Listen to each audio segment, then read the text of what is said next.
Tonight, Russian forces are intensifying airstrikes and the shelling of cities across Ukraine. Their targets reportedly include civilians.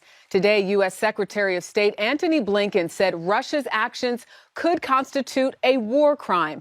This video in the city of Irpin, just west of the capital of Kyiv, where people ran for their lives to escape attacks. Mortar fire also claimed the lives of a mother and 2 children.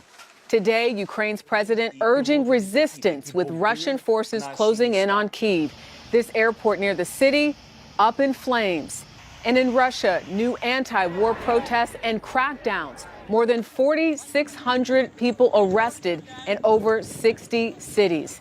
And tonight, more sanctions targeting Russia from global corporate giants. Our coverage tonight begins with CBS's Charlie D'Agata in Kyiv. There is no escape from Mariupol.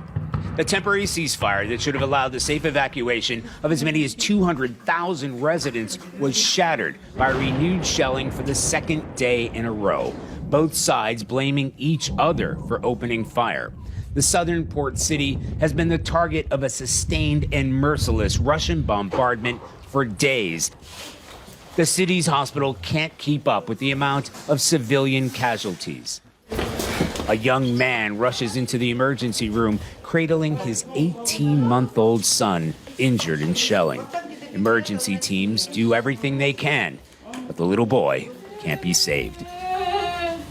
His mother breaks down in tears and disbelief, almost collapsing in grief, and then kisses her child goodbye. Russia's offensive has gathered pace, advancing ever closer to the capital itself. Residents are digging in and preparing for the worst. Volunteers provide hot drinks and stew. Last week, 25-year-old Stanislav was a drummer. Now he's making Molotov cocktails. What help do you want from America? From America, we need shotguns, actually, from them, and people, the army here. You want weapons? Yes. You see barricades like this all over the city. They're very basic, just railroad ties, old tires, some fencing, anything to provide some defense. And look at this line of men by the thousands who may have never raised a rifle, ready to fight. And here's why. This is Irpin, roughly 15 miles outside the capital. Incoming missiles send men, women, and children scrambling to get away, even as explosions ring out. Charlie D'Agata once again showing us the harsh realities of war. Charlie, going back to Mariupol, a ceasefire collapsed 2 days in a row. Is another attempt even possible?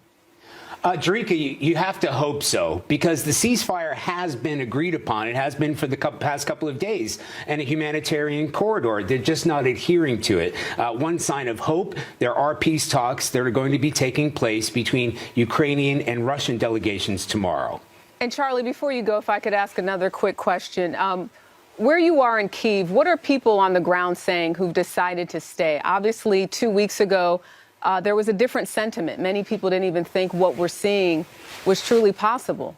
Oh, Drika, they know it's coming now, and they are preparing for it. You know, men are arming themselves, those barricades that you've seen throughout the city. They are grimly determined and serious about what is to happen.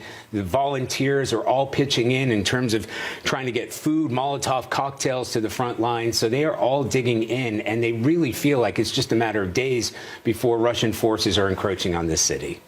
Charlie D'Agata in Kyiv for us. Thank you.